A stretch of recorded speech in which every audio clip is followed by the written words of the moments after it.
MDH की हल्दी मिर्ची धनिया करे कमाल, ये रंग दे, ये खुशबू दे, ये तीखा, ये कम पड़े। क्या निराला MDH मसाला।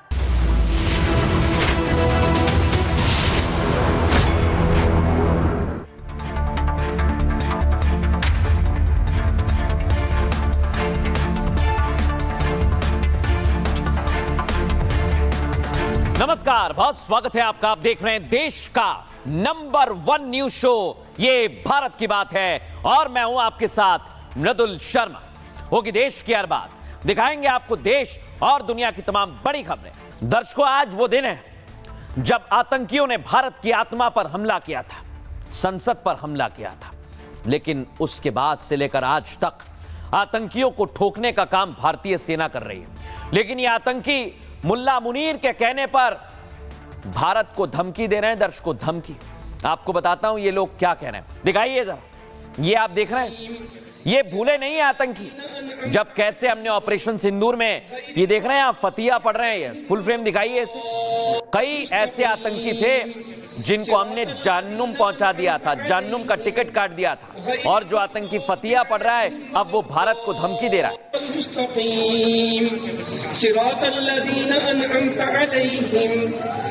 अब दर्शकों, पहले मैं इसका चेहरा दिखाता हूं। इस आतंकी का नाम है अब्दुल रऊफ, ये आगे फतिया पढ़ रहा था, ये वही है, लेकिन अब कैसे भारत को धमकी दे रहा है, पहले आपको वो सुनवाता हूं। आएगा आज भी। और ये जो कहते हैं कि कश्मीर खत्म हो गया, इनके मुंह में खाक। इंशाअल्लाह कश्मीर क्या, सारी दुनिया में इस्लाम आएगा। आज भी कश्मीर की तहरीक वैसे की वैसे जैसे पहले थी, उससे ज्यादा मजबूत, इससे बड़ी खबरें मेरे पास हैं। इंशाअल्लाह अमीर मक्की साहब यहाँ बैठ के कहते थे पत्तों की में रहमतुल्लाह अलैह कि हम दिल्ली को दुल्हन बनाएंगे। ये हो के रहेगा गज़वा। ये इसका ख्वाब है, ये मुल्ला मुनीर के अब्दुल रऊफ का ख्वाब है, लेकिन ये ख्वाब पूरा नहीं होगा दर्शकों, क्योंकि इसके भाई बंधुओं को हमने ऑपरेशन सिंदूर में जहन्नुम पहुंचा दिया 72 हूरों के पास। और ये वही तस्वीर है, ये वही अब्दुल रऊफ है जो धमकी दे रहा है दर्शकों, और पाकिस्तान इसे आतंकवादी मानने से इनकार करता है, मना करता है। लेकिन आज इसने अपनी पोल खुद खोली है, इसके बारे में आपको आगे बताऊंगा। लेकिन आपको बताता हूं, ये अब्दुल रऊफ इसका पिता है, ये क्या कह रहा है पहले आप जरा ये सुनिए, कैसे जिहादी बनने के लिए कह रहा है अपने बच्चों को, सुनवाइए जरा। मेरे 2 बेटे शहीद हैं, इंशाअल्लाह मैनू फख्र है कि मेरे 2 बेटे शहीद हैं, ते मेरे 5 बेटे और हैं। इंशाअल्लाह मैं 5 बेटे इंशाअल्लाह रब दी राह दे दियां।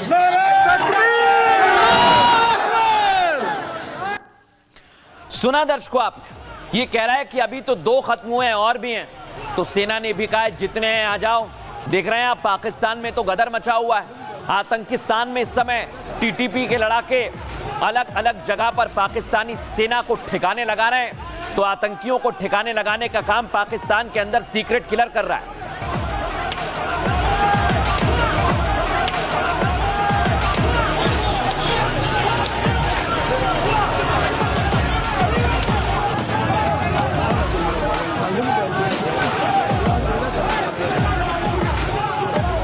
अब दर्शकों, मैं आपको बताता हूं टीटीपी लगातार पाकिस्तानी सैनिकों पर कैसे हमला कर रही है, वो तस्वीर आप देखिए जरा, दिखाइए फुल फ्रेम इसे भी जरा।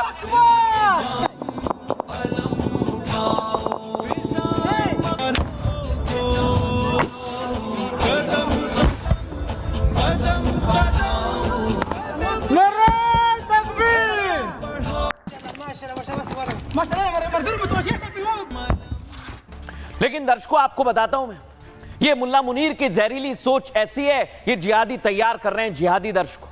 और मैं आपको ये तस्वीर दिखा रहा हूं, मदरसे से 30 लाख जिहादी निकालेंगे ये लोग। सोचिए जरा इनके दिमाग में क्या चल रहा है, बच्चों को भी जिहादी बना रहे हैं, सुनवाइए जरा।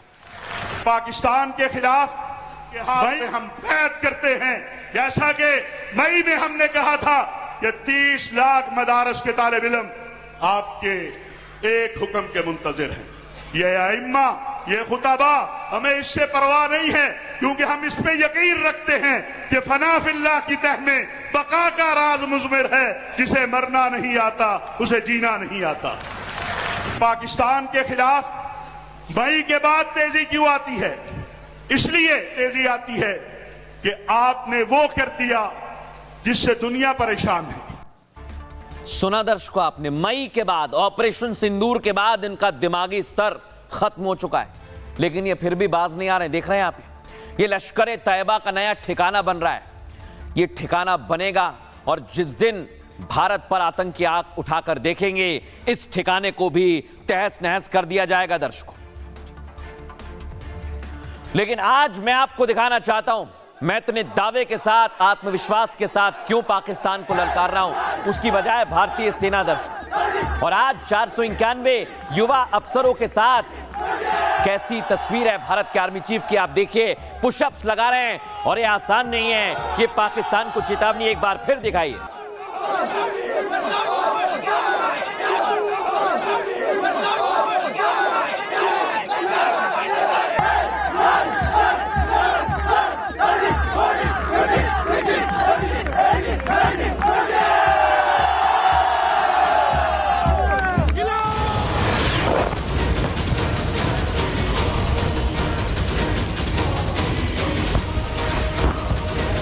This guy is a terrorist. रहमतुल्लाह अलैह कि हम दिल्ली को दुल्हन बनाएंगे। ये हो के रहेगा गज़वा। दिल्ली को दुल्हन बनाने का ख्वाब देखने वाले कितने ही मिट्टी में मिल गए। गजवा हिंद की ख्वाहिश में जहन्नुम पहुंच गए। लेकिन मुनीर के आतंकियों को अब तक अक्ल नहीं आई। इंशाअल्लाह अमीर मक्की साहब यहाँ बैठ के कहते थे पत्तों की में रहमतुल्लाह अलैह कि हम दिल्ली को दुल्हन बनाएंगे। ये हो के रहेगा गज़वा। यही ख्वाब इस आतंकी के दो और भाइयों ने देखा था, लेकिन अंजाम आप खुद देखिए।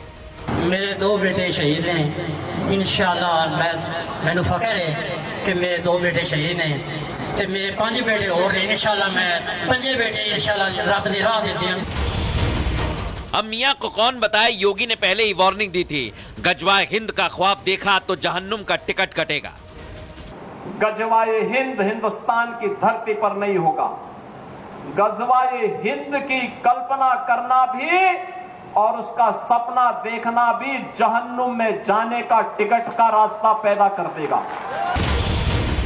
आतंकियों के अड्डों पर प्रहार से बौखलाए मुनीर अब तक 30 लाख जिहादियों की भर्ती निकाल रहा है। मदरसे में पढ़ाई नहीं, खुलकर जिहाद की बात हो रही है। 30 लाख मदारस के तालिब इल्म आपके एक हुक्म के मुंतजिर हैं। आतंक की खेती करने वाले अपनी आग में जल रहे हैं। टीटीपी ने मार मार कर पाकिस्तान धुआं धुआं कर दिया, लेकिन मियां मुनीर हैं कि सुधरने का नाम नहीं ले रहे। दर्शकों, सोचा आपने इन लोगों की क्या साजिश है? लेकिन आज इन आतंकियों का एक एक चेहरा में दिखाने वाला हूं। इन लोगों को समझ नहीं आ रहा है दर्शकों, लश्कर के आतंकियों ने एक बार फिर भारत को गीदड़ भभकी दी है। लश्कर आतंकी अब्दुल रऊफ ने कश्मीर को लेकर जंग का ऐलान कर दिया है। इतना ही नहीं दर्शकों, लश्कर आतंकी ने कहा कश्मीर क्या, पूरी दुनिया में इस्लाम का राज आएगा। यही है वो आतंकी। इतना ही नहीं, रऊफ ने कहा हम दिल्ली को दुल्हन बनाएंगे, गजवाए हिंद होकर रहेगा। एक दिन पूरी दुनिया में शरिया कानून लाएंगे।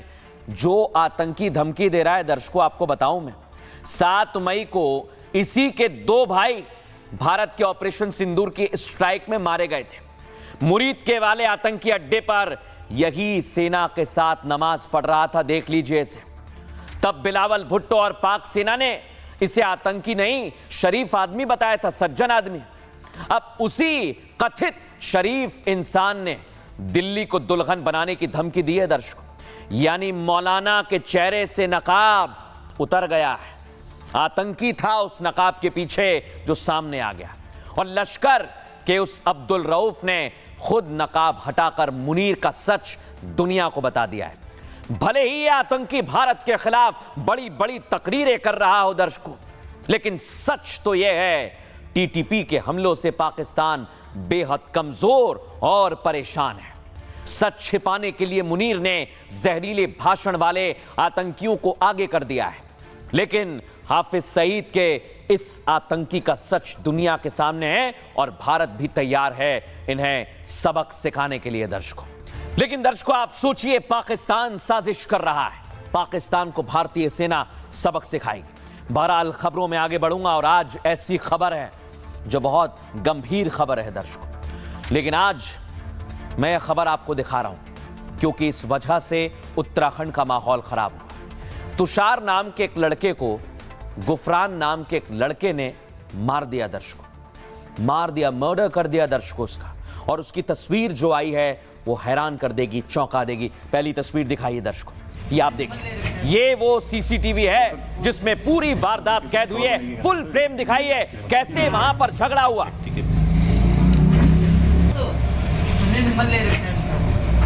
फोटो खींचे, खबर बनेगी ना, तो न्यूज आपके लिए मतलब कि एक व्यक्ति के फोटो खींची जाएगी।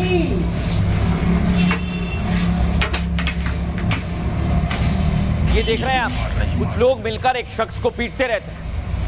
हालांकि दो गुट एक दूसरे पर हमला करते हैं, लेकिन एक शख्स वहां तलवार लेकर, आप देख रहे हैं, धार हथियार लेकर आ जाता है और उसका नाम गुफरान है और उसके साथ रहता है हाशिम। और इन दोनों ने तुषार का मर्डर कर दिया, दर्शकों मर्डर। आपको बताता हूं, ये पूरी घटना जब हुई तो वहां सीसीटीवी में कैद हो गई। गुफरान और हाशिम के कई साथी थे जिन्होंने तुषार पर हमला किया है। अब मैं आपको एक और तस्वीर दिखाता हूं दर्शकों। जैसे ही ये घटना घटी उसके बाद उत्तराखंड में हिंदू संगठन बवाल कर रहे हैं। ये बवाल बढ़ता जा रहा है। उन लोगों का कहना है कि आखिर कैसे कानून व्यवस्था है कि आखिर कुछ लोग आते हैं और तुषार को मार देते हैं। ये तुषार की दुकान को आग के हवाले भी कर दिया कुछ लोगों ने, दर्शकों।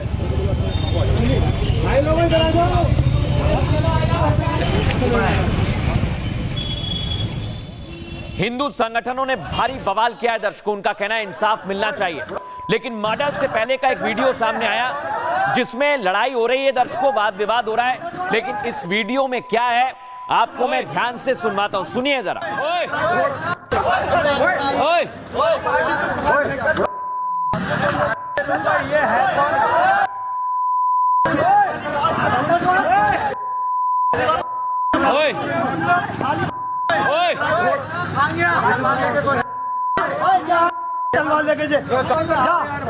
ये है कोई नहीं कर दुनिया यार, ये है कौन ये लोग?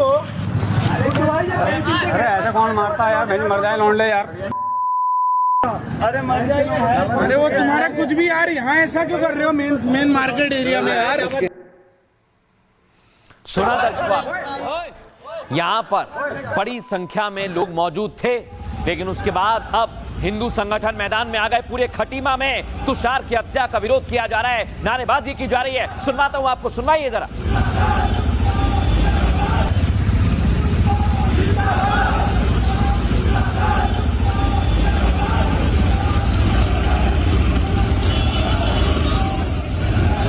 लेकिन दर्शकों, इधर हिंदू संगठन विरोध कर रहे हैं और उधर पुलिस ने मोर्चा संभाल लिया है। धामी सरकार ने लाठीचार्ज करके भीड़ को तितर बितर कर दिया है। खटीमा का माहौल इस समय शांतिपूर्ण है और पुलिस का इकबाल बुलंद है। फुल फ्रेम दिखाइए तस्वीर को।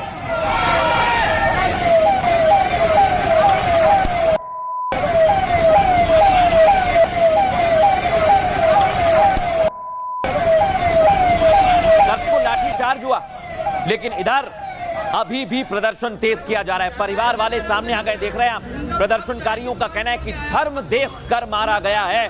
सुनिए जरा कैसी नारेबाजी हो रही है वहां। उनका बाप चाय की दुकान छोड़ के आया भागता हुआ, उनने बाप ने हाथ पकड़ा है पीछे से। वो बड़ा वाला बेटा आया, बड़ा वाला बेटा, छोटा वाला मार रहा चाकू इनके लड़के को। बड़ा वाला आया, बोले जे हिंदू है इसके मार। और सर बताया क्या जा रहा है उनके घर पे? उनका बाप चाय की दुकान छोड़ के आया भागता हुआ, उनने बाप ने हाथ पकड़ा है पीछे से। वो बड़ा वाला बेटा आया, बड़ा वाला बेटा, छोटा वाला मार रहा चाकू इनके लड़के को। बड़ा वाला आया, बोले जे हिंदू है इसके मार। ये परिवार वाले कह रहे हैं, दर्शकों पूरी घटना बता रहे हैं, किसने मारा, किसने वारदात को अंजाम दिया। ये है वो शख्स, ये है हत्या का आरोपी। दर्शकों, इसकी तस्वीरें सामने आ गई हैं और इस पर एक्शन की मांग की जा रही है, कड़ी कार्रवाई की मांग की जा रही है।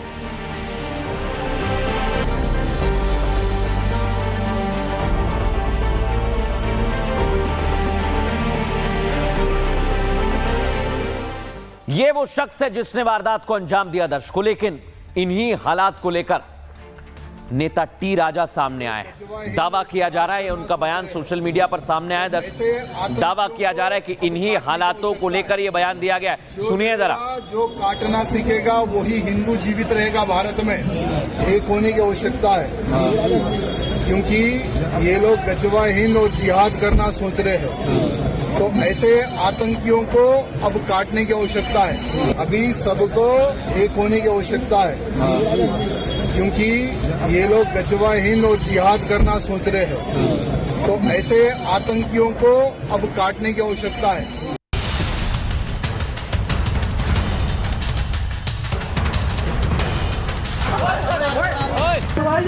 अरे ऐसा कौन मारता है यार, मैंने मर जाए लौंड ले यार। क्योंकि ये लोग गजवा हिंद और जिहाद करना सोच रहे हैं। गजवा हिंद करने की सोच रखकर और हम लोग भी संगठित होकर जो गजवा हिंद की सोच रखकर भारत में पैदा होगा उसको खोद के गाड़ने की सोच। टी राजा ने जो हैदराबाद में कहा, उत्तराखंड के खटीमा में उसकी झलक दिखी। हिंदू होना बहुत बड़ा गुनाह है। तुषार ने हिंदू होने की सजा जान देकर चुकाई है। आरोप तो यही है।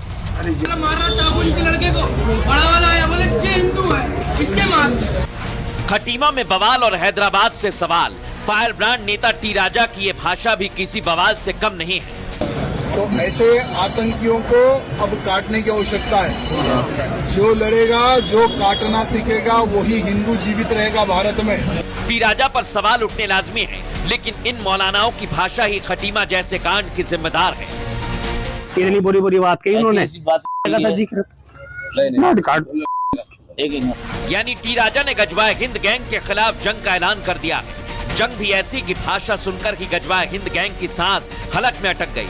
लेकिन सवाल ये कि क्या काटने और गाड़ने वाली भाषाओं से हिंदुस्तान का आईन चलेगा? सवाल यही है दर्शकों, ये नफरत फैलाने वाले कौन लोग हैं, ये हमला करने वाले कौन लोग हैं? आइए जरा मैं आपको बताता हूं कैसे एक के बाद एक बयान दिए जा रहे हैं। कट्टरपंथ की आग में देवभूमि का उत्तराखंड जल उठा। खटीमा में हिंदू युवक की चाकुओं से गोदकर हत्या कर दी और प्रदर्शनकारियों का कहना है हिंदू था इसलिए काट दिया। हत्यारों ने बीच बाजार तुषार को चाकुओं से हमला कर मौत के घाट उतार दिया। घटना के बाद हिंदू संगठन ने भारी विरोध दर्ज कराया। आपको जानकारी दे दें, आरोपी के पिता की दुकान को प्रदर्शनकारियों ने आग के हवाले कर दिया। यही है वो आरोपी। आपको बताएं, गुस्साई भीड़ में तोड़फोड़ की है, आगजनी की है। सिर्फ इतना ही नहीं, हालात संभालने के लिए खटीमा पुलिस को लाठीचार्ज करना पड़ा। घटना के बाद खटीमा शहर में धारा 163 लागू कर दी गई है। जामा मस्जिद के सामने और आसपास पुलिस के साथ साथ पीएसी की टीम भी तैनात की गई है। हिंदू संगठनों का आरोप है कि तुषार को धर्म देखकर मारा गया है। हत्या के वक्त यह कहा गया कि यह हिंदू है, इसे मार डालो।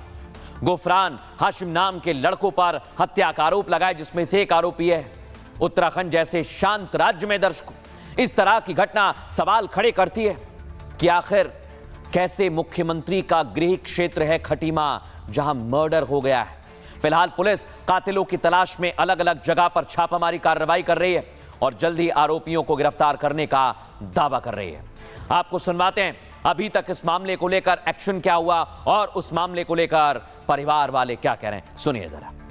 2 घंटे बाद मुझे इंसाफ नहीं मिला तो मैं यही अपनी तुषार की लाश रखूंगी और यही उसका पूरा परिवार और जिसने भी मारा उसे यही चलाओ। जो होती आते लिखी हुई उसकी कोई पट्टी शट्टी कुछ भी नहीं कर रखी है।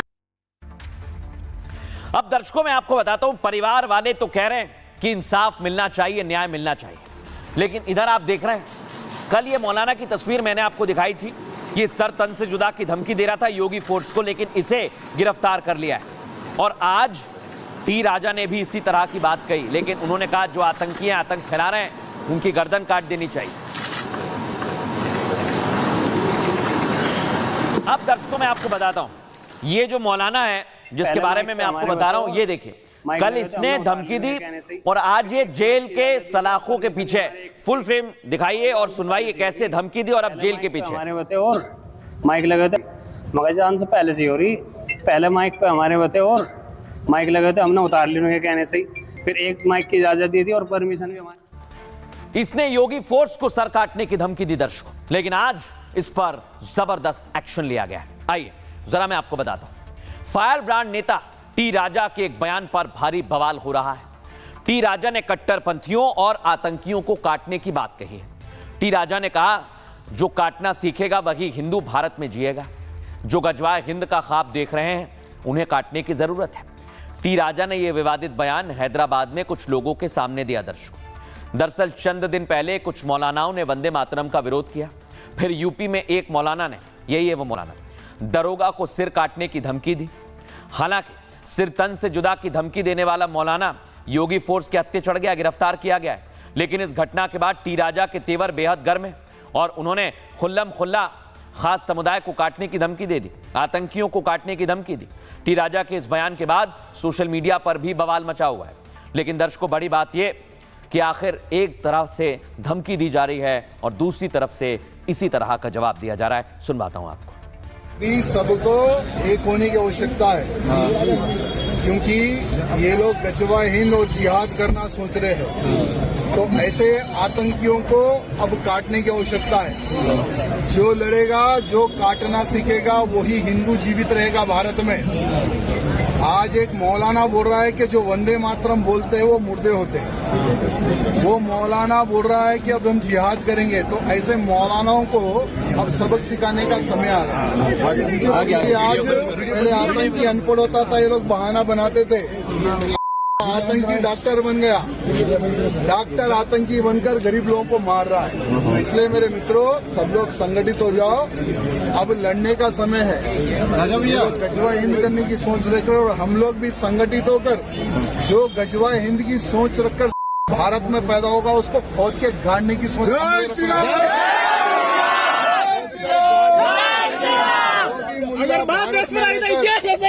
करेंगे, उस मूल्य को खोद के गाड़ने की सोच हमें रखना है। अब दर्शकों, खबरों में आगे बढ़ेंगे। पुलिस इस पूरे मामले की जांच पड़ताल कर रही है और जल्द ही एक्शन का दावा लिया जा रहा है। लेकिन आज आपको सीधे ले चलता हूं उत्तराखंड के बाद पश्चिम बंगाल। पश्चिम बंगाल में सबसे बड़े फुटबॉलर मेसी पहुंचे हैं दर्शकों, वर्ल्ड कप भी जीते। और मेसी के पहुंचने के बाद बंगाल में भारी बवाल हो गया दर्शकों। आपको आज तस्वीर दिखाता हूं, ये देखिए, मेसी जो है वो पहुंच गए रात 2:30 बजे के वक्त कोलकाता पहुंचे। फुल फ्रेम दिखाइए, मेसी पहुंचे हुए हैं। Messi Messi Messi Messi Messi Messi Messi Messi Messi Messi Messi Messi Messi Messi Messi तो मेसी जैसे ही भारत पहुंचे, उनका कार्यक्रम था, सबसे पहला कार्यक्रम था कलकत्ता में। उनके साथ फुटबॉलर स्वारोज भी हैं उरुग्वे के। ये बड़ी बात है कि बड़ी संख्या में लोग यहां पर पहुंचे हुए थे। लेकिन एकाएक जब मेसी वहां पर पहुंचे तो फैंस ने शोर मचाया। सुनिए जरा।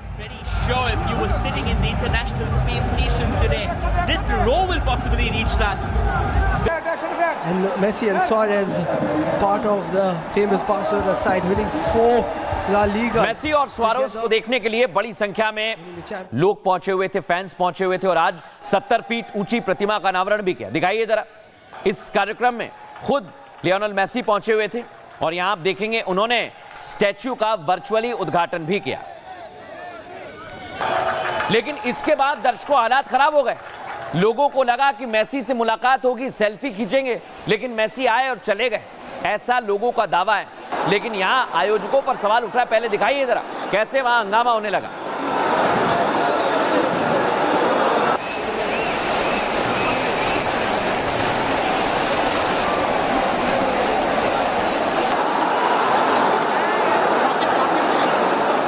अब दावा यह किया जा रहा है दर्शकों की ये टीएमसी के समर्थक थे जो हंगामा कर रहे थे। लेकिन इधर आप देखेंगे कुछ लोगों ने कुर्सियां तोड़ी, फेंक दी।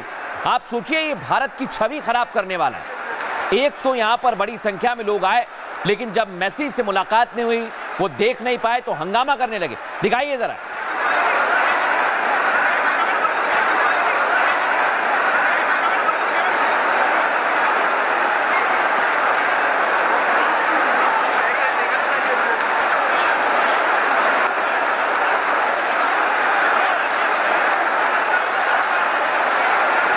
दर्शकों, भीड़ बढ़ती जा रही थी।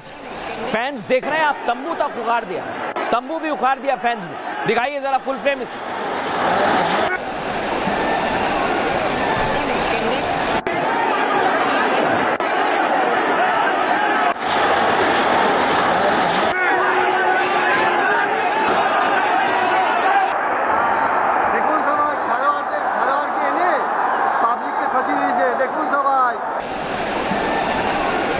दर्शकों मैं बताऊंगा कि आखिर ये फैंस नाराज क्यों हुए, लेकिन उससे पहले देखिए पुलिस ने मोर्चा संभाला। फैंस ने पुलिस कर्मियों पर भी कुर्सियां फेंकी हैं। फुल फ्रेम दिखाइए।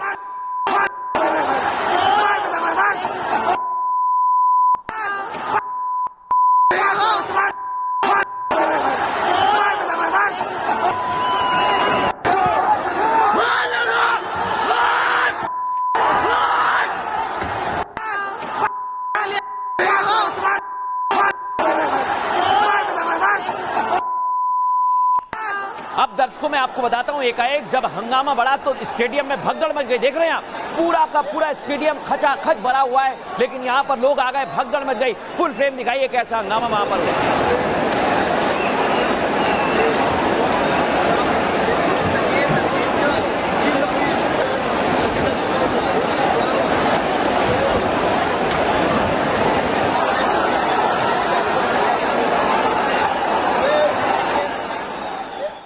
दर्शकों आपको बताते हैं, लियोनेल मेसी आए, लेकिन जब फैंस की मुलाकात नहीं हुई तो वो हंगामा करने लगे।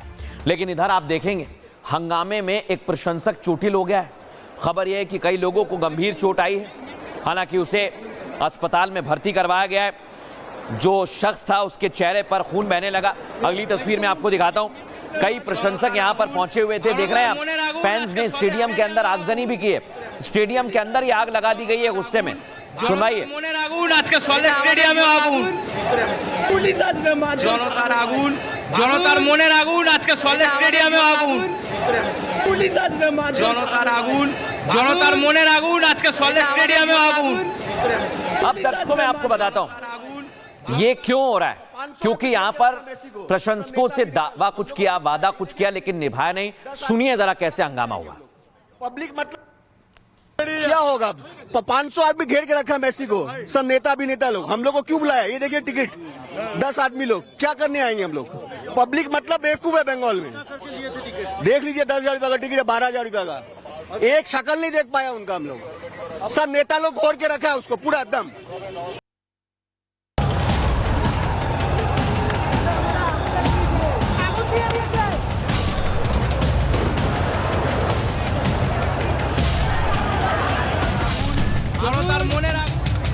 दुनिया के सबसे बड़े फुटबॉलर मेसी को लेकर कोलकाता में बवाल हो गया। मेसी जैसे स्टेडियम पहुंचे, फैंस उनको देखने के लिए सब्र खोने लगे।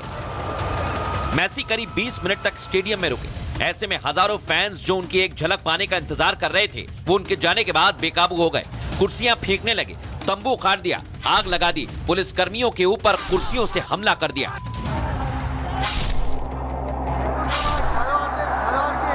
क्या होगा? 500 आदमी घेर के रखा है मेसी को, सब नेता अभिनेता लोग। हम लोग को क्यों बुलाया? ये देखिए टिकट 10 आदमी लोग, क्या करने आएंगे हम लोग? पब्लिक मतलब बेवकूफ है बंगाल में। देख लीजिए 10,000 रुपए का टिकट है, 12,000 रुपए का। फैंस टिकट के नाम पर धोखाधड़ी का आरोप लगा रहे हैं। कह रहे हैं कि मेसी को पूरे टाइम वीवीआईपी लोग ही घेरे रहे। फुटबॉल फैंस अपने चहेते फुटबॉलर को देख नहीं पाए। बीजेपी ने भी स्टेडियम में मचे बवाल को लेकर ममता बनर्जी को घेरा है। सुकांता मजुमदार ने ममता बनर्जी का इस्तीफा मांग लिया है। टिकट की भी कालाबाजारी हुआ, इसमें करप्शन हुआ, तो पूरा मेसी का मेज बना के रख दिया तृणमूल कांग्रेस ने और तृणमूल कांग्रेस एडमिनिस्ट्रेशन ने। दर्शकों इस पर सियासत भी हो रही है, लेकिन आज सबसे पहले आपको बताता हूं कि कलकत्ता में यह भारी बवाल क्यों हुआ है। आइए जरा आपको बताते हैं। दुनिया के मशहूर फुटबॉलर लियोनेल मेसी कोलकाता पहुंचे। दर्शकों मेसी के साथ उरुग्वे के स्ट्राइकर लुइस सुआरेज भी पहुंचे हुए थे। अर्जेंटीना के मिडफील्डर रोड्रिगो डी पॉल भी उनके साथ मौजूद थे। सुबह 11 बजे मेसी ने खुद अपने 70 फीट ऊंचे स्टैच्यू का ऑनलाइन अनावरण किया, उद्घाटन किया वर्चुअली, जिसमें बॉलीवुड एक्टर शाहरुख खान भी उनके साथ मौजूद रहे। कार्यक्रम के बाद सभी सॉल्ट लेक स्टेडियम पहुंचे। इसी तरह स्टेडियम था और स्टेडियम में मेसी के फैंस इंतजार कर रहे थे। उनको लगा कि उनसे मुलाकात हो। आरोप है कि मेसी को वीवीआईपी लोग ही घेरे हुए थे, जिसमें सरकार के मंत्री, उनका परिवार और कई अभिनेता शामिल थे। हजारों लाखों रुपए की टिकट लेकर पहुंचे आम लोग मेसी को देख भी नहीं पाए। करीब 22 मिनट बाद मेसी समेत तीनों खिलाड़ी वहां से निकल गए। मेसी को ना देख पाने की वजह से नाराज फैंस ने स्टेडियम में तोड़फोड़ कर दी। देख रहे हैं आप, स्टैंड से बोतलें फेंकनी शुरू कर दी, कुर्सियां तक फेंक दी। हजारों रुपए देकर फैंस आए, लेकिन जब मेसी को नहीं देख पाए तो गुस्से में उन्होंने तंबू तक उखाड़ दिए। पुलिस वालों पर भी कुर्सियां फेंकी। कुछ फैंस ने मैदान में लगे तंबू उखाड़ दिए, जिसकी तस्वीर मैं आपको दिखा रहा हूं। तोड़फोड़ के बाद फैंस ने स्टेडियम में आग लगा दी।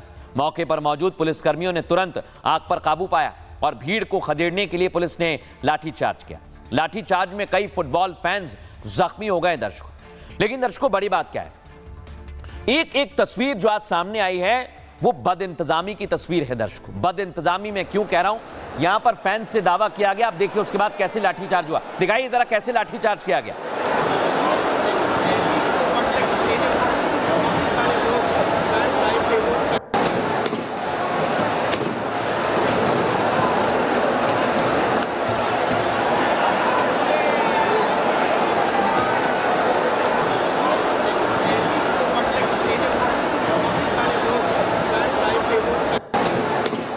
देखा आपने दर्शकों, पुलिस की टीम व्यवस्था को संभाल रही थी और इसी व्यवस्था को संभालते संभालते काफी ज्यादा लाठीचार्ज किया गया है और कई फैंस को गंभीर चोट आई है। लेकिन ये हुआ क्यों है, आइए जरा मैं आपको बताता हूं। स्टेडियम के अंदर मूव कीजिए, इसे लेकर आइए। ये सबसे बड़ी बात यह है, स्टेडियम के अंदर फैंस को कैसे पुलिस ने खदेड़ा ये तो आपने देख लिया। लेकिन कोलकाता में मेसी को देखने के लिए स्टेडियम खचाखच भरा था। सामने दीजिए, बताया जा रहा है कि सबसे सस्ती टिकट 3,500 रुपए की रखी गई। स्टेडियम के अंदर स्टैंड की टिकटों की कीमत 10 से 50,000 रुपए तक थी। दर्शकों सोचिए जरा, वीआईपी टिकटों की कीमत आपको बता रहा हूं मैं 50 लाख, 50,000, 50 लाख, ऐसी टिकटें। मेसी को ना देख पाने से फैंस आक्रोशित हो गए और टिकट के नाम पर फैंस के साथ खेला हुआ। फैंस ने आयोजकों पर गंभीर सवाल उठाए हैं। आयोजकों ने मेसी के नाम पर महंगा टिकट बेचा।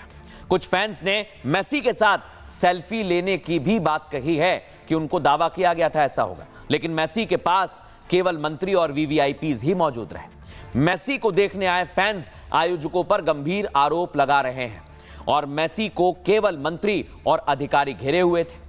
आम फैंस को मेसी का दीदार देख भी नहीं पाए। आयोजकों ने फैंस के साथ फ्रॉड किया है। आयोजकों ने पैसा बनाने के नाम पर हमारे साथ घोटाला किया है, खेला किया है, ऐसा फैंस ने आरोप लगाया है। अब मैं आपको सुनवाता हूं कि कई सारे फैंस इसे लेकर क्या कह रहे हैं, सुनिए जरा। एकदम घटिया इवेंट, 10 मिनट के लिए आया, सारे नेता मंत्री कॉर्पोरेट ऑफिसर सब उनको घेर लिए, कुछ नहीं देख पाए, ना एक किक आउट करवाया, ना एक पेनल्टी लिया, कुछ नहीं किया। शाहरुख खान को भी लाना का बोला था, कुछ नहीं लाया, 10 मिनट के लिए आया, चला गया, पूरा फ्रॉड करके चला गया। इतना लोगों का पैसा, इमोशन, टाइम सब बर्बाद नहीं किया जा रहा है मेसी को, क्योंकि इतना भीड़ है उसके आसपास में। हम लोग सोचे थे कि एक बार बॉल टच करेगा या फिर कुछ फ्री किक भी होगा या फिर पेनल्टी भी शूट आउट होगा दोनों तरफ, कुछ नहीं, बस आया, देखा और चला गया। हम लोग स्पॉट ही नहीं कर पाए सही से, 10 मिनट भी नहीं था सही से। बाहर सब लोग देख रहे हैं, मतलब अंदर से हम लोग कुछ नहीं देख पा रहे।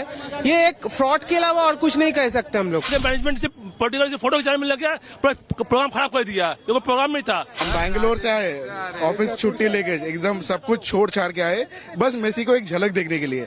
ये सरकार का आदमी सब लोग घेर के मेसी को कुछ नहीं, मतलब उसका जो एक थोड़ा सा ग्लिम्स मिलेगा वो भी नहीं देखने मिला। मेसी खुद घबरा गया।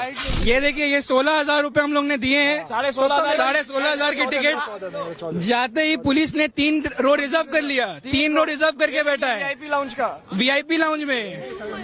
उसके बाद ये हैदराबाद से आया है, वो मैथ्स एग्जाम छोड़ के आया है अपना, कॉलेज एग्जाम छोड़ के आया है अपना, और मेसी को हम लोग देख भी नहीं पाए जिसके लिए छोड़ के आए थे। अब दर्शकों मैं आपको बताता हूं कि आज शाहरुख खान भी पहुंचे हुए थे और लियोनेल मेसी के साथ उन्होंने सेल्फी खिंचवाई है। उनके बच्चे भी उनके साथ मौजूद थे, लेकिन फैंस का यही कहना है कि वीवीआईपी तो मिल रहे हैं, हम लोग तो मिल ही नहीं पा रहे हैं। लेकिन दर्शकों आपको बताएं, लियोनेल मेसी इतने बड़े फुटबॉल स्टार यूं ही नहीं बने। उन्होंने काफी मेहनत की, गरीब घर में पैदा हुए और इसलिए आज उनके फैंस दुनिया भर में हैं। और सबसे बड़ी बात यह है कि आज दुनिया भर में मेसी की चर्चा हो रही है। क्यों चर्चा हो रही है, आइए आपको बताते हैं उनके फैंस क्यों हैं। लियोनेल मेसी आज फुटबॉल के सबसे बड़े खिलाड़ियों में से एक है, लेकिन मेसी का बड़े खिलाड़ी बनने का सफर संघर्षों से भरा रहा है। दर्शकों, मेसी का जन्म 24 जून 1987 को अर्जेंटीना के रोसिडियो शहर में हुआ। आपको बताएं, उनके पिता जॉर्ज मेसी स्टील फैक्ट्री में काम किया करते थे।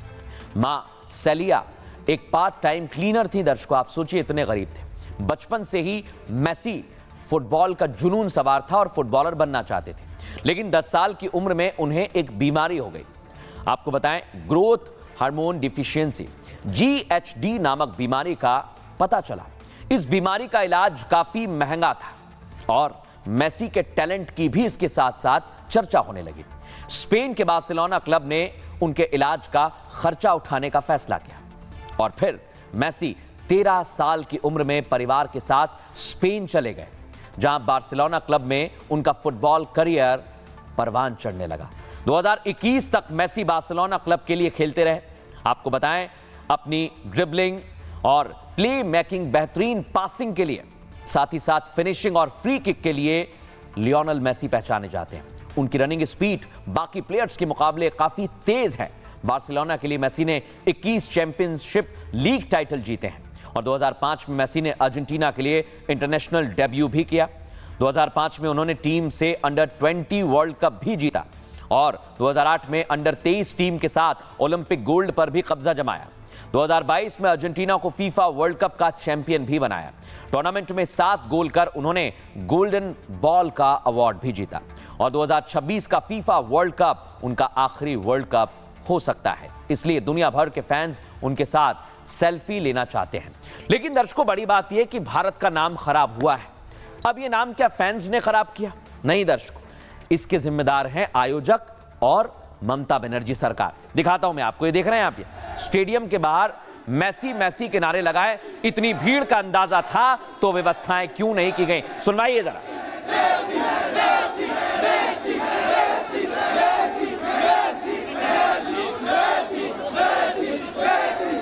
अब दर्शकों, आपको बताते हैं, जब बंगाल का नाम खराब हुआ, जब देश का नाम खराब हुआ, तो ममता बनर्जी माफी मांग रही हैं। वो कह रही हैं कि लियोनेल मेसी जैसे आए और जो आज फैंस ने किया है, बंगाल में अव्यवस्था हुई है, उसके लिए हम माफी चाहते हैं। लेकिन इस माफी का आप क्या करेंगे जब देश का और बंगाल का नाम खराब हो गया? दर्शकों, आपको अगली तस्वीर में दिखाता हूं। शुवेंदु अधिकारी ने भी आज फोटोज एक्स पर पोस्ट की और बताया कि सारे मंत्री, सारे अभिनेताओं से मेसी की मुलाकात करवा दी, लेकिन जिन लोगों से मोटा पैसा वसूला गया, लाखों रुपए वसूले गए, उनको ना मुलाकात का समय मिला, ना सेल्फी खिंचाने का समय मिला। अब मैं आपको दिखाता हूं दर्शकों, कोलकाता में जो आयोजक हैं उनको गिरफ्तार कर लिया गया है। जो आयोजक हैं उन्होंने मोटा पैसा वसूला, दावा किया गया कि कहीं खाना खिलाएंगे मेसी के साथ, कहीं सेल्फी खिंचवाएंगे, लेकिन ऐसा कुछ हुआ नहीं दर्शकों। और आपको बताएं, इसी वजह से ममता बनर्जी सरकार पर, आयोजकों पर सवाल खड़े हो रहे हैं। लेकिन इतना ही नहीं, उस मसले को लेकर सियासत भी हो रही है। आइए जरा मैं आपको बताता हूं कैसी सियासत की जा रही है। आइए जरा आपको दिखाते हैं। मेसी को लेकर कोलकाता के स्टेडियम में जोरदार हंगामा हुआ। कार्यक्रम में ममता बनर्जी को भी शामिल होना था दर्शकों, लेकिन हंगामे के बाद ममता बीच रास्ते ही वापस लौट गए। ममता ने मेसी और उनके फैंस से इसके लिए माफी भी मांगी। मामले की जांच के लिए ममता बनर्जी ने कमेटी गठित की है। कोलकाता पुलिस ने कार्यक्रम के आयोजक को गिरफ्तार भी कर लिया है। आपको जानकारी दे दें, मुख्य आयोजक सत्ताद्रु दत्ता को गिरफ्तार किया गया है और साथ ही साथ मेसी के कार्यक्रम में अव्यवस्था को लेकर बीजेपी ने भी ममता बनर्जी को घेरा। सुकांता मजूमदार ने टिकटों की कालाबाजारी का ममता बनर्जी पर आरोप लगाया। कहा टीएमसी नेताओं ने कार्यक्रम पर कब्जा कर लिया था। इससे अंतर्राष्ट्रीय स्तर पर बंगाल की और देश की छवि खराब हुई है। सुकांता मजूमदार ने सीएम ममता बनर्जी का इस्तीफा तक मांग लिया और इधर बीजेपी आईटी सेल प्रमुख अमित मालवीय ने भी ममता सरकार को घेरा है। कहा ममता मगरमच्छ के आंसू बहा रही हैं। राज्य के खेल मंत्री अरूप बिस्वास के खिलाफ भी एफआईआर होनी चाहिए। खेल मंत्री और उनको उनके पद से हटा देना चाहिए। सोचिए आप, दर्शकों को टिकट के पैसे का पूरा रिफंड मिलना चाहिए। ये अब बंगाल में बीजेपी मांग कर रही है। आपको सुनवाते हैं बीजेपी क्या कह रही है। हमने मुख्य आयोजक को गिरफ्तार कर लिया है। हमारी कोशिश है कि आयोजन करने वालों में जिसकी भी गलती हो वो बचे ना। सबसे जरूरी है प्रशंसक। हम कोशिश कर रहे हैं कि उन्हें उनका पैसा वापस मिल जाए।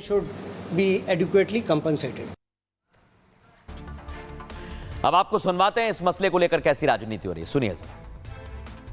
देखिए, इतना बड़ा एक इंटरनेशनल प्लेयर भारत के अलग अलग हिस्से में जा रहे हैं, कहीं पे कुछ नहीं हो रहा है पश्चिम बंगाल में आज जो घटना घटी वो दर्शाता है कि पश्चिम बंगाल में तृणमूल कांग्रेस ने कैसे पश्चिम बंगाल को बना दिया है। बंगाल में जो प्रोग्राम हो रहा है वो पूरा तृणमूल ने हाईजैक किया है। तृणमूल के सुजीत बोस से लेकर अरूप विश्वास से लेकर सारे मंत्री इसमें लगे हुए हैं। पैसे की इसमें लूट हुई है। 5,000 8,000 रुपये की टिकट भी बेची गई, उसमें टिकट की भी कालाबाजारी हुआ, इसमें करप्शन हुआ। ओपन स्टेज और जीप रहता मार्ट घूमने के लिए तो शायद ऐसा नहीं होता, लेकिन ये तो प्राइवेट, वो जो स्टेट गवर्नमेंट से जो सपोर्ट मांगा था स्टेट गवर्नमेंट परमिशन दिया और वो जो चाहा है वो दिया, लेकिन उसका क्या प्लानिंग है ये तो उसका रिस्पॉन्सिबिलिटी है। वहां पे वो गेरुआ काला लेकर जय श्री राम बोल के वो लोग क्या कर रहे थे? वो क्या ये पॉलिटिक्स ऑफ भालचार कर रहे थे? ममता जी, ये सिर्फ आपके विचलित होने या दुखी होने की बात नहीं है। आपके शासनकाल में पश्चिम बंगाल जिस दुखद और दर्दनाक स्थिति की तरफ पहुंच गया है, ये घटना उसका प्रमाण है। आईपीएल के बाद ऐसी ही घटना होती है। उससे पहले 27 सितंबर, उसके बाद 27 सितंबर 2025 को तमिलनाडु में ऐसी अव्यवस्था और अराजकता क्रूर डिस्ट्रिक्ट में होती है। हम पूछना चाहते हैं कि यह दर्शाता है कि वहां कानून व्यवस्था की स्थिति बहुत लचर है। इसी के इवेंट से जो अनरूली और मेसी सीन्स निकल कर आए हैं कोलकाता के स्टेडियम से, इस मेस के लिए टीएमसी की सरकार जिम्मेदार है, एडमिनिस्ट्रेशन जिम्मेदार है, इनकॉम्पिटेंट, असमर्थ, असक्षम और संपूर्ण तरीके से इसमें जिम्मेदार। अब दर्शकों, खबरों में आगे बढ़ूंगा और आपको बंगाल से लेकर चलता हूं उत्तर प्रदेश। उत्तर प्रदेश में 27 में क्या होगा ये तो भविष्य जानता है। दर्शकों, आप जानते हैं, उत्तर प्रदेश की जनता जानती है, लेकिन बीजेपी ने 27 जीतने के लिए पूरी तैयारी कर ली है और पंकज को चौधरी बना दिया। हम क्यों कह रहे हैं? क्योंकि अब यूपी के नए कैप्टन यानी प्रदेश अध्यक्ष पंकज चौधरी होंगे। दिखाते हैं पहली तस्वीर आज आपको। ये आपको याद होगी तस्वीर दर्शकों, जब प्रधानमंत्री नरेंद्र मोदी पैदल, जुलाई का महीना था ये दर्शकों, हमारी टीम बता रही है 2023, और पैदल जिनके घर गए थे वही थे पंकज चौधरी। किसी को नहीं पता था। ये तस्वीर आपको याद होगी दर्शकों, यहीं पर गए थे और यहीं से आज की पटकथा की शुरुआत होती है दर्शकों, जुलाई 2023 से।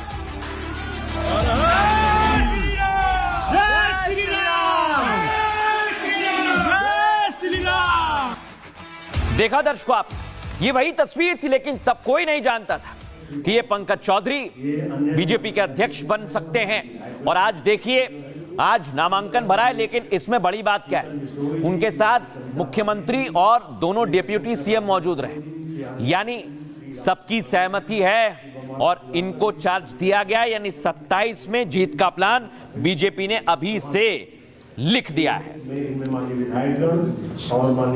अब दर्शकों मैं आपको बताता हूं, ये तो आपने तस्वीर देख ली, लेकिन जैसे ही आज पहुंचे तो कार्यकर्ताओं में भी खुशी है, क्योंकि नीचे तक कार्यकारिणी का ऐलान होगा दर्शकों। और इंतजार जो यूपी में किया जा रहा था लंबे समय से, अब कार्यकर्ताओं को उनके नए अध्यक्ष मिलने वाले हैं।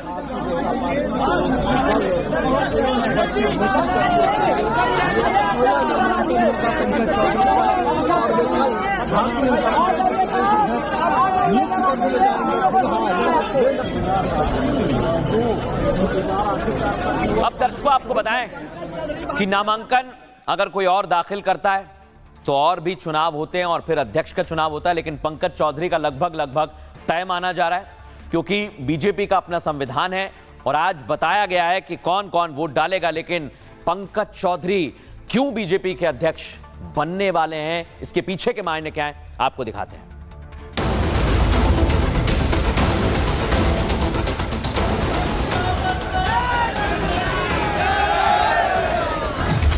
यूपी में 2027 में विधानसभा चुनाव होने हैं, लेकिन पार्टी ने अभी से विपक्ष की मुश्किल बढ़ा दी है।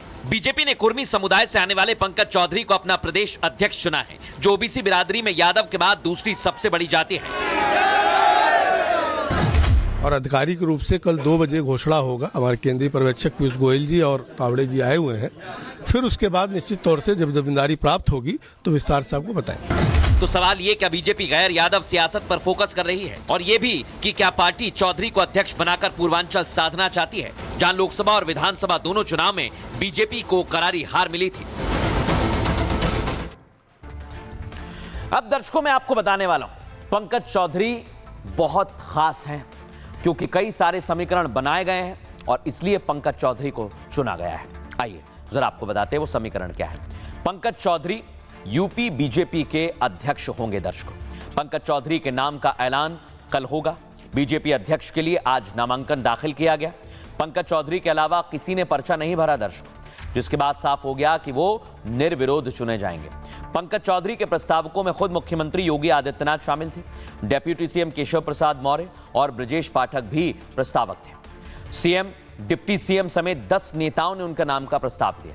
पंकज चौधरी मोदी सरकार में मंत्री हैं दर्शकों। पंकज चौधरी सरकार में वित्त राज्य मंत्री हैं और चौधरी ओबीसी की कुर्मी बिरादरी से आते हैं। महाराजगंज से 7 बार बीजेपी के सांसद रह चुके हैं। 1991 में 27 साल की उम्र में उन्होंने पहला चुनाव लड़ा, जीते। उन्होंने एक पार्षद के तौर पर अपने करियर की शुरुआत की। आपको बताएं, पंकज चौधरी गोरखपुर के डिप्टी मेयर की कुर्सी पर भी बैठ चुके हैं और पार्टी के समर्पित कार्यकर्ता रहे हैं और अच्छे प्लानर माने जाते हैं। राजनीति के साथ पंकज चौधरी एक बड़े कारोबारी भी हैं। चौधरी आयुर्वेदिक तेल राहत रूह कंपनी के मालिक हैं दर्शकों। आपको बताएं, पंकज चौधरी को बनाया गया है क्योंकि बीजेपी 2027 में चुनावों को साधना चाहती है। सुनिए पंकज चौधरी क्या कह रहे हैं। देखिए, अभी आज तो मैंने पर्चा दाखिल किया है, उसकी स्क्रूटनिंग चल रही है और आधिकारिक रूप से कल 2 बजे घोषणा होगा। हमारे केंद्रीय पर्यवेक्षक पीयूष गोयल जी और तावड़े जी आए हुए हैं। फिर उसके बाद निश्चित तौर से जब जिम्मेदारी प्राप्त होगी तो विस्तार से आपको बताएंगे। आज एक बड़ी टीम सर आई हुई सर, केंद्रीय नेतृत्व से भी लोग आए थे, बीएल संतोष जी आए थे, पीयूष गोयल आए थे, तावड़े जी आए। क्या कहेंगे, इतनी बड़ी टीम बीजेपी में आई थी और आपके नाम पर चर्चा हुई है पूरी तरह से और नामांकन भी आपने दाखिल किया। प्रक्रिया की केंद्रीय प्रभारी आते हैं, पर्यवेक्षक आते हैं, उसी के तहत पीयूष जी और तावड़े जी यहाँ पर आए थे। अब दर्शकों, पंकज चौधरी को अध्यक्ष बनाया गया है, लेकिन इसके पीछे के मायने क्या हैं, इसको लेकर अब राजनीतिक बयानबाजी भी शुरू हो गई है। आइए आपको सुनवाते हैं पंकज चौधरी के अध्यक्ष के लिए नामांकन के बाद क्या कुछ कहा जा रहा है। आज से नामांकन की प्रक्रिया प्रारंभ होगी और कल नए प्रदेश अध्यक्ष उत्तर प्रदेश भारतीय जनता पार्टी के मिलेंगे और उसी की तैयारी के लिए मैं यहाँ पर आया हूँ। एक नामांकन हुआ है, माननीय पंकज चौधरी जी का सिंगल नामांकन हुआ है। 3 बजे तक समय निर्धारित था चुनाव अधिकारी के द्वारा और एक नामांकन हुआ है। अब वो पर्चा जांच उच कर रहे हैं, घोषणा कल होनी है। भारतीय जनता पार्टी में कि हर जाति, हर वर्ग के लोग राष्ट्रीय अध्यक्ष बनने का सपना देख सकते हैं, प्रधानमंत्री बनने का सपना देख सकते हैं, मुख्यमंत्री बनने का सपना देख सकते हैं, प्रदेश अध्यक्ष बनने का सपना देख सकते हैं। एक ही पर्चा दाखिल हुआ, इसलिए वो निर्विरोध निर्वाचित होंगे। कल जो है उनका निर्वाचन का जो है घोषणा होगी। निश्चित रूप से जो भी कार्यकर्ता होगा वो विचारधारा से मजबूत होगा, विचारधारा को आत्मसात करने वाला कार्यकर्ता होगा और जो जिसको भी दायित्व मिलता है वो पार्टी की रीत और नीति और सिद्धांतों पर चलकर काम करने वाला होता है और वो आपके सामने आ जाएगा नामांकन के दौरान। अब दर्शकों, खबरों में आगे बढ़ेंगे। आज एक और बड़ी खबर आपको बताएं, बीजेपी ने केरल में कमाल कर दिया है और केरल शुरुआत हो चुकी है।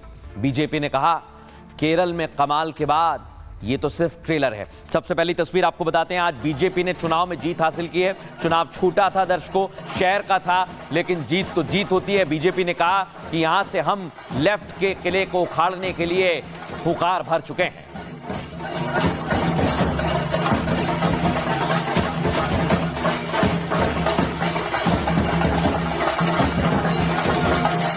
आइए दर्शकों, आपको दिखाते हैं कैसे जबरदस्त जश्न मनाया जा रहा है। स्थानीय चुनावों में जीत के बाद बीजेपी की बाँछें खिल गई हैं और अलग अलग जगह पर जश्न मनाया जा रहा है।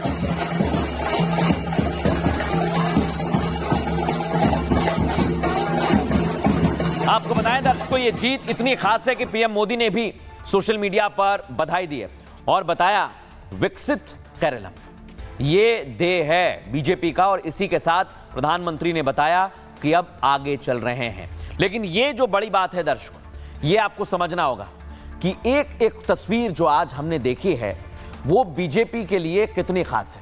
एक तरफ बंगाल का चुनाव होने वाला है, लेकिन अभी से तैयारी की जा रही है दर्शकों केरल की, और केरल की तैयारी भी ऐसी है जो बता रही है कि बीजेपी आने वाले समय में किला फतह करेगी। आइए आपको दिखाते हैं क्या तैयारी है। केरल में अगले साल विधानसभा के चुनाव होने हैं। चुनाव से पहले राज्य में खेला शुरू हो चुका है। एनडीए ने तिरुवनंतपुरम नगर निगम को जीत लिया है। आपको बताएं, एनडीए ने निगम के 101 वार्ड में से 50 सीटें अपने नाम की। तिरुवनंतपुरम में 45 साल से वामपंथी दलों का कब्जा था, और आपको बताएं इस बार एलडीएफ को केवल 29 सीटों पर ही जीत मिली है। वहीं कांग्रेस की अगुवाई में यूडीएफ को केवल 19 सीटें मिली हैं, और तिरुवनंतपुरम एलडीएफ और यूडीएफ का गढ़ माना जाता है। वहीं बीजेपी की अगुवाई वाली एनडीए ने पलक्कड़ में कमाल कर दिया है। पलक्कड़ नगरपालिका में एनडीए ने अपनी सत्ता बरकरार रखी है।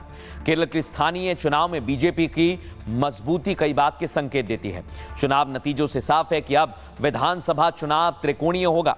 एलडीएफ और यूडीएफ के साथ साथ बीजेपी वाली एनडीए भी मुकाबले में रहेगी, क्योंकि राज्य में ईसाई समुदाय के वोटर एनडीए की तरफ मुड़ते दिख रहे हैं, उनका झुकाव है वहां पर।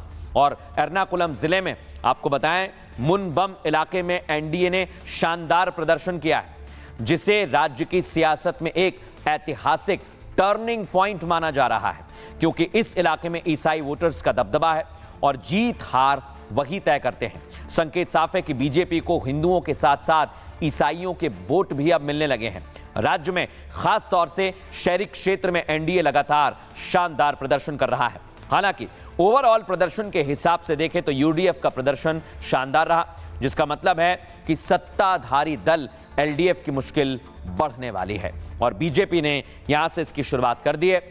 आपको बताएं, एक एक तस्वीर आज समझ में आ गई है, लेकिन बीजेपी के लिए जीत खास क्यों है, इसकी तस्वीर दिल्ली में भी देखने को मिल रही है। दर्शकों, बीजेपी कार्यकर्ताओं की मेहनत रंग लाई कि प्रधानमंत्री नरेंद्र मोदी ने कहा। तिरुवनंतपुरम नगर निगम में जीत पर उन्होंने बधाई दी। आज कार्यकर्ताओं के संघर्ष को याद करने का दिन है। हमारे कार्यकर्ता ही हमारी ताकत हैं और हमें उन पर गर्व है। इधर जेपी नड्डा ने कहा कि केरल की जनता को धन्यवाद, ये नतीजा हमारी जमीनी मौजूदगी को दिखाता है, राज्य में बदलाव की मजबूत इच्छा का संकेत देता है। इसके बाद नितिन गडकरी ने भी एक्स पर बधाई दी।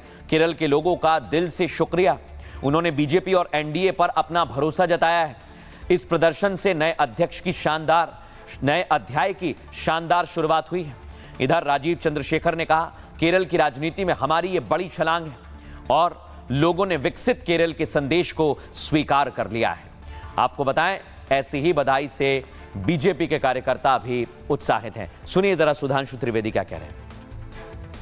आज हम सब के लिए, भारतीय जनता पार्टी के लिए और राष्ट्रीय जनतांत्रिक गठबंधन एनडीए के लिए एक बहुत ऐतिहासिक और अभूतपूर्व दिन है, जब केरल नगर निगम के चुनावों में केरल की राजधानी तिरुवनंतपुरम में भारतीय जनता पार्टी और एनडीए ने बहुमत प्राप्त कर लिया है।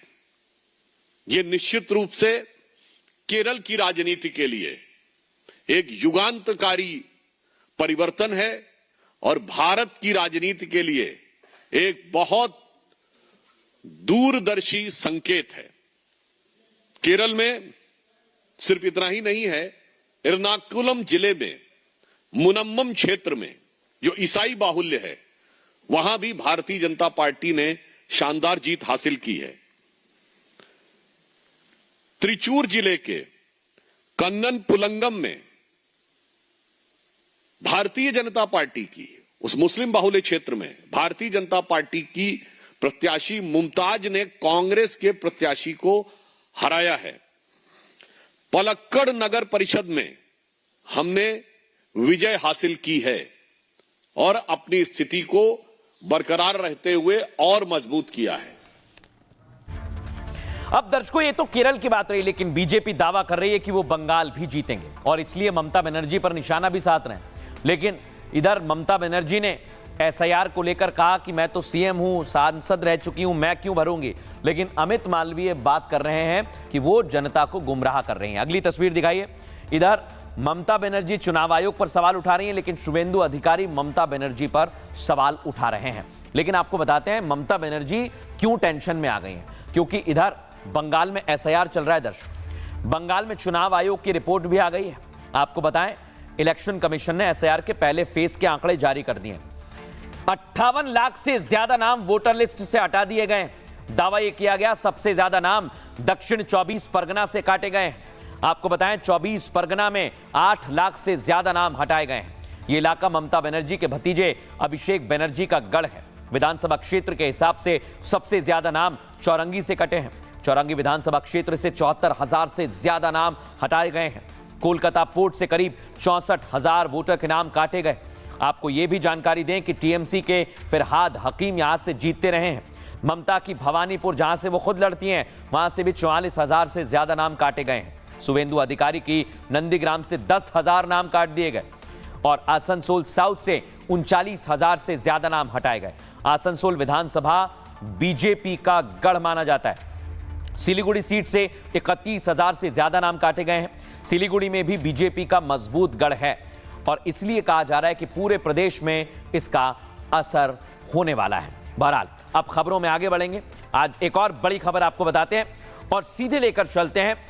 डोनाल्ड ट्रंप की मुश्किल बढ़ने वाली है और दुनिया भर में इस खबर की चर्चा हो रही है दर्शकों। ये है वो खबर। ये डोनाल्ड ट्रंप के बगल में जो खड़े हैं, इन पर कई गंभीर आरोप लगे हैं दर्शकों और इनका नाम है एप्स्टीन। लेकिन एप्स्टीन फाइल खोलेगी ट्रंप की पोल। हम क्यों कह रहे हैं, पहली तस्वीर आपको दिखाते हैं, दिखाइए जरा। मुश्किल में फंसने वाले डोनाल्ड ट्रंप। लगातार एप्स्टीन फाइल को लेकर विरोधी पार्टियां उनसे सवाल जवाब करती हैं, लेकिन अब वो रास्ता खुल गया है जहां से ट्रंप की मुश्किल बढ़ेगी। अगली तस्वीर दिखाइए। डोनाल्ड ट्रंप के पुराने फोटोज आ गए। वो दावा ये करते हैं कि नहीं है, लेकिन जो ये लड़कियां दिख रही हैं दर्शकों, इनके साथ डोनाल्ड ट्रंप और एप्स्टीन फाइल में क्या है, ये सब कुछ पता लगने वाला है।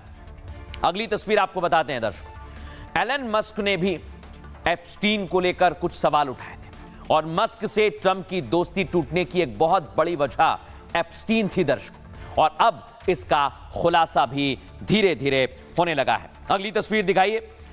यह है जेफरी एप्स्टीन दर्शकों। इनकी तस्वीर में आपको दिखा रहा था। ये डोनाल्ड ट्रंप के साथ खड़े हुए हैं और इनके ऊपर कई गंभीर आरोप लगे हैं दर्शकों।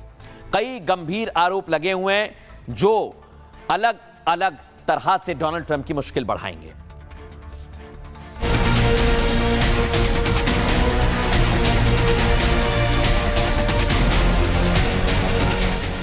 इन तस्वीरों के जारी होने के बाद यूएस में उठापटक शुरू हो गई। टैरिफ का डर दिखाने वाले प्रेसिडेंट अब खुद डरे हैं और सफाई देते हुए फिर रहे हैं। पुरानी तस्वीर कहीं गुम सी हो गई जो अब फिर से मिल गई है। From the American people, all we want is full transparency, so that the American people can get the truth, the whole truth, and nothing but the truth. मुश्किल एक रहे तो सामना आसान होता है, लेकिन यहाँ तो H-1B वीजा फीस को लेकर भी हाई टैरिफ रेट पर बवाल मच गया है। उम्मीद है शांति की राह दिखाने वाले को इस मुश्किल से निकलने का रास्ता मिल जाए।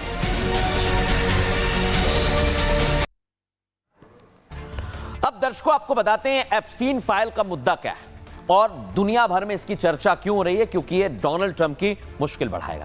आइए जरा आपको बताते हैं। अमेरिका में एक बार फिर से एप्स्टीन फाइल्स खुल गई हैं दर्शकों। इस बार एप्स्टीन की 19 तस्वीर सामने आई है। हाउस ओवरसाइट कमेटी के डेमोक्रेट ने यह जारी किया है। आपको बताएं, यौन अपराधी जेफरी एप्स्टीन के साथ डोनाल्ड ट्रंप के रिश्ते उजागर किए गए हैं।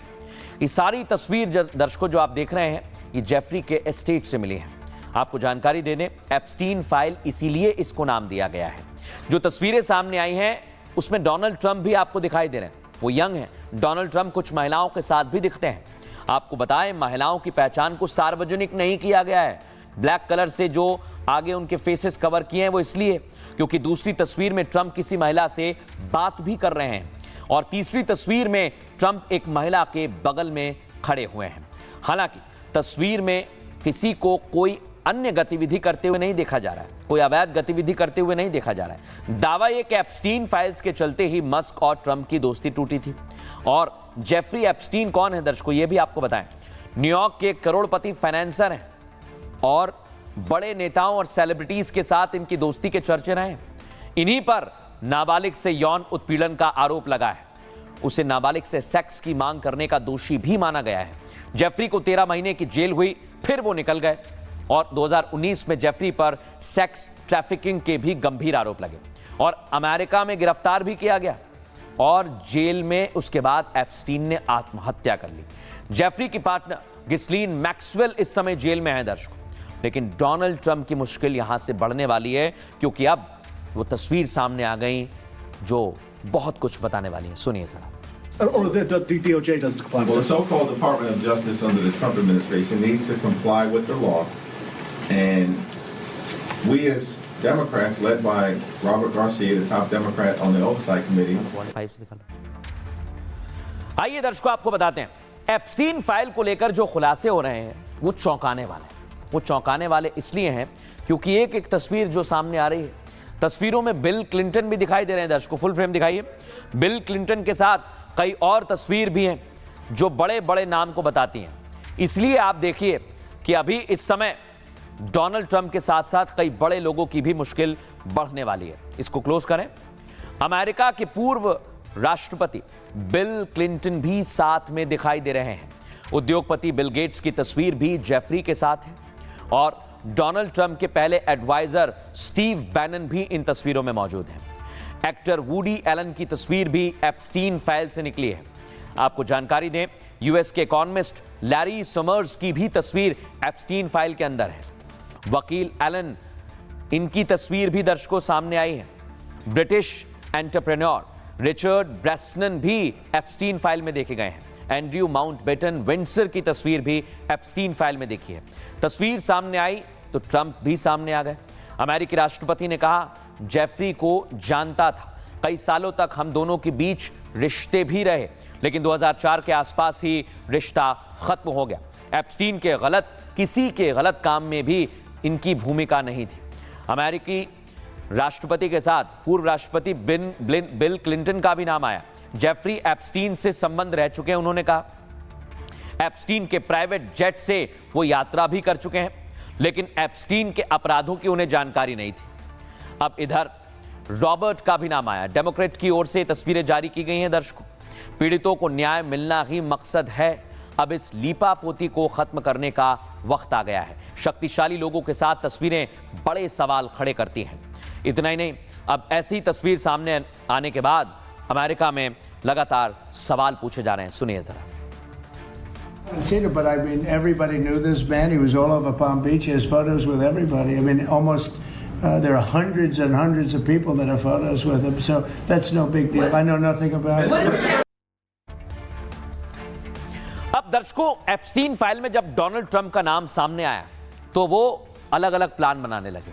उन्हीं में से एक प्लान दर्शकों सामने आ गया है, लेकिन लोग पूछ रहे हैं उनके दिमाग में चल क्या रहा है, क्योंकि अब दावा किया जा रहा है। अगली तस्वीर दिखाइए। G7 देश आपने सुने हैं दर्शकों, G7 कंट्रीज, जिसमें बड़े बड़े देश हैं, लेकिन अब डोनाल्ड ट्रंप G7 को खत्म करने की तैयारी में और वो इसकी जगह C5 लाने वाले हैं दर्शकों। G7 के बाद C5 आएगा। उसमें कौन कौन रहेंगे?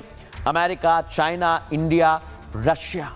और बड़ी बात यह दर्शकों कि ये C5 का पावर अब एक एक करके दिखने लगा है। क्या डोनाल्ड ट्रंप बदलने की कोशिश में लग गए हैं? क्योंकि उनकी मुश्किल बढ़ रही है। अमेरिकी राष्ट्रपति एक बड़ा प्लान बना रहे हैं दर्शकों। आपको बताएं, ट्रंप 5 शक्तिशाली देशों का समूह बनाना चाहते हैं। दावा है कि ट्रंप G7 को रिप्लेस करने की तैयारी में है और G7 की जगह C5 देश का समूह चाहते हैं। G7 अमीर और लोकतांत्रिक देशों का समूह है, जिसमें America, Britain, Germany, France, Canada और इटली के साथ जापान जैसे देश शामिल हैं। पहले इस ग्रुप को G8 कहा जाता था, लेकिन रूस के निकल के जाने के बाद ये G7 हो गया। अब ट्रंप 5 ताकतवर देशों को जोड़ना चाहते हैं। C5 देशों में अमेरिका और रूस के अलावा कौन होगा?